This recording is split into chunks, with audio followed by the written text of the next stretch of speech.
Hi everyone, and welcome to my Ahsoka review. If you want to go straight to the review, you can skip to this timestamp right here.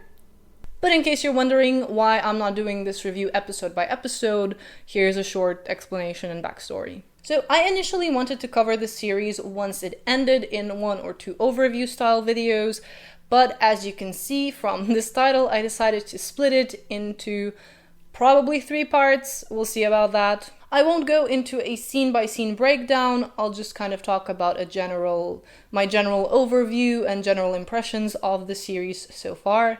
Then I will probably cover the next 3 episodes together and the last 2 together, but that is subject to potential change. This is just because I want to be able to do some other videos in between, and because I don't want to put myself under any sort of time pressure and just organize my thoughts before I make these reviews. But also, in case I end up totally hating the first 3 episodes and don't feel like reviewing the next ones, I can just make one overview in the end and that's it. Okay, now let's get into the review. I'll be assuming that you saw the show or at least vaguely know what it's about, so I won't break it down scene by scene, but I will address a few scenes and moments and I'll still try to give you some context. Either way, spoilers ahead. Let me start with a few positive things that I liked about the show so far. The set design is nice. It feels like Star Wars to someone who is a casual Star Wars fan. So I think that's pretty good. Thumbs up for that. Next, you know that your girl has to mention the costumes, and for the most part, I think those were pretty good too. I like the textures in clothes, I like the layering, the realistic lived-in look. The costumes look utilitarian, they look practical, which is great, which is what you want from the environment, such as Star Wars. So, good job there. The prosthetics, okay.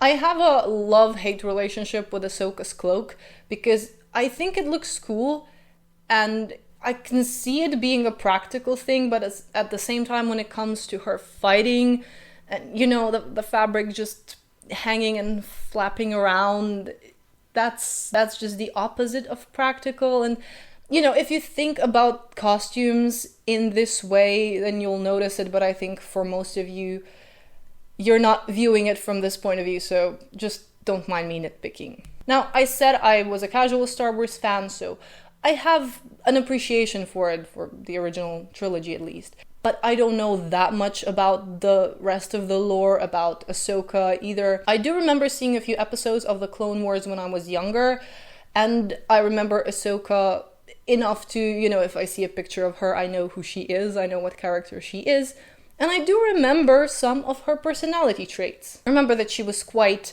witty and energetic and feisty, reckless too, but, kind of full of life.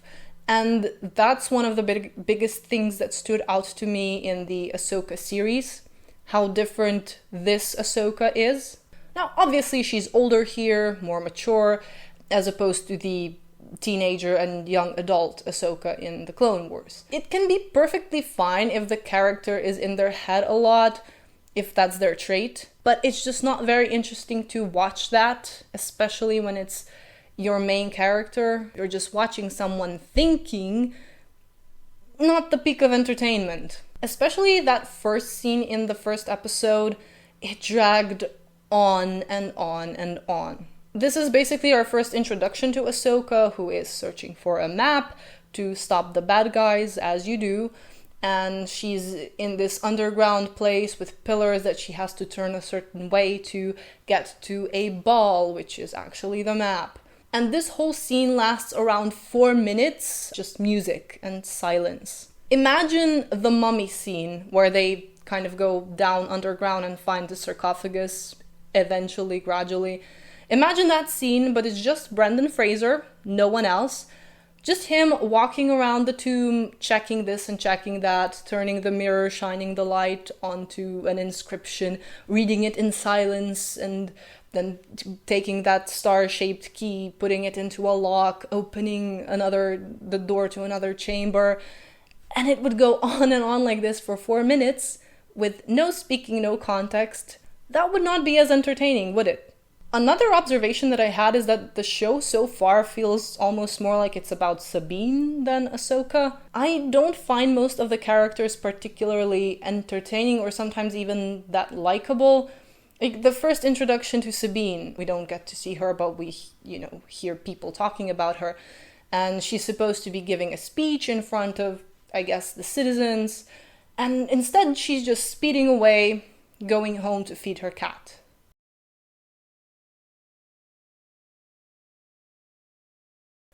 What was the reason for that? Her excuse is just, oh, that was today, I forgot. It made her appear arrogant and careless, not cool and edgy. I don't know, was it meant to signal that she's a loner and doesn't like crowds, or that she doesn't want to talk about whatever she was meant to talk about? It didn't really work, in my humble opinion.